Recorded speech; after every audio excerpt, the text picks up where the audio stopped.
Ito po yung alas 4:20 ng August 22. Madaling araw po yan. 4:20 AM dito po sa Marcos Highway. So galing po tayo ng Taguig papunta po dito sa Marikina. At pagdating nga po natin dito mga tol ay mayroon tayong nakitang mga nag-uumpokang mga sasakyan. At ito, mukhang mayroong aksidente. At ayan nga po, pumungad kagad sa atin, oh. Mayroong mga durug-durug na salamin sa kalsada. At mayroon ding mga pulis. Yan. Eto, durug-durug talaga mga tol, basag. Grabe.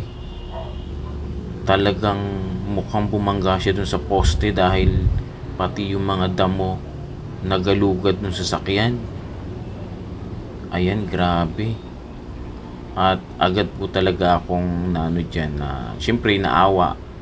Bagamat di ko nakita yung yung kung meron mga tao dun sa sasakyan, nakaramdam tayo agad ng awa kasi durog po yung unahan ng sasakyan. At agad din naman po yung pagpapasalamat po natin sa Diyos na bagamat tayong madalas na nasa biyahe ay awa po ng Diyos, nakaka-uwi at nakakarating sa mga pinupunta ng maayos. Kaya salamat sa Diyos sa patuloy na pag-iingat.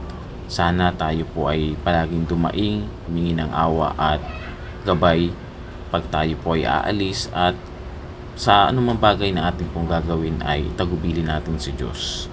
Kaya yun lang tayo makauwi ng ligtas is napakalaking bagay na po nun. Kaya maraming salamat po.